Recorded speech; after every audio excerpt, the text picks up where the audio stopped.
Daily Show, and I'm here with Regina Au. Hi, Regina. Hi, Diana. Nice to see you.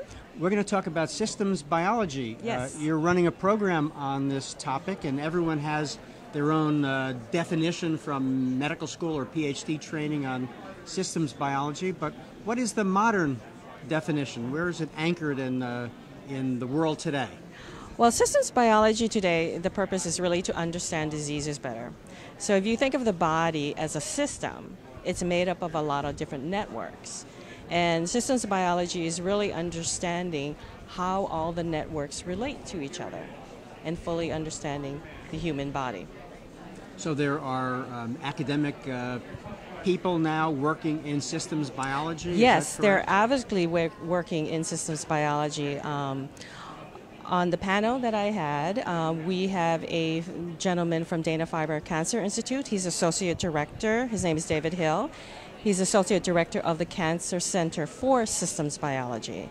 I also know that MIT is also working on a systems biology approach. Yes. So tell me the difference between what we do in a petri dish versus your more complex kinds of systems. Well, I can give you an example in terms of what MIT has done. They looked at in terms of how cells behave. So what they did is they combined the systems biology approach with computational biology in terms of modeling. So in the old way, so to speak, you would do your experiments like in a petri dish, and you would either get a positive or negative answer, or like the cells live or the cells die.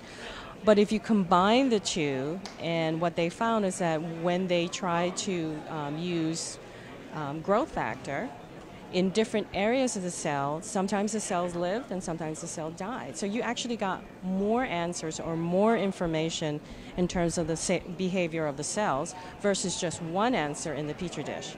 And obviously the body is more complex than what's in a petri dish. Right. So the body is systems biology being picked up by biotechnology and industry for sort of practical application? Yes, actually, there are companies that are using the systems biology approach. One of the people on my panel, who's from AstraZeneca, they are using systems biology. And I know, actually there are two people who are using systems biology that's on my panel. One is from AstraZeneca and one is from Forma Therapeutics. And they have been successful in terms of AstraZeneca in getting products through.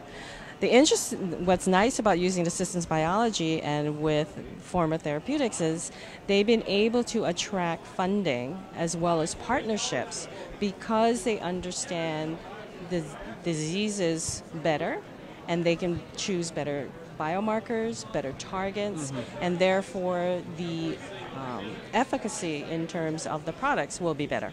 And what areas are they focusing on? What diseases? Well, the two companies right now is focusing mostly on oncology. Well, oncology is a very big area yes. in drug discovery and development. Yes. So your sense is that this field is really going to grow? I think so. I think it will. As more people start using it and people are more successful in getting drugs approved, I think more people are going to be doing it. Would you call systems biology mainstream at the moment? I don't think it's quite mainstream, but I think it's catching on fast. So this is really a great program to highlight the advantages of systems biology, right? Yes. This convention? Yes. And as you go around, are you hearing people who are familiar with what's happening in this field? There are people who are familiar with systems biology approach. There are people who may not be as familiar, but the definition has changed over the years. So basically, the breakout session on personalized track medicine is really to have everyone come together in terms of having a common definition. Right. So the ultimate goal is to look at a complex system and then get to one diagnostic test, one disease, and one therapy.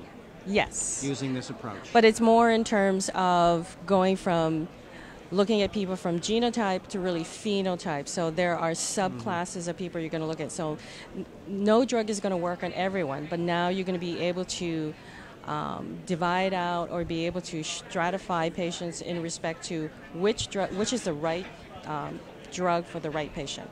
Well, Regina, thank you very much. Thank you. This is Dan Terrace for Bio Video Daily Show.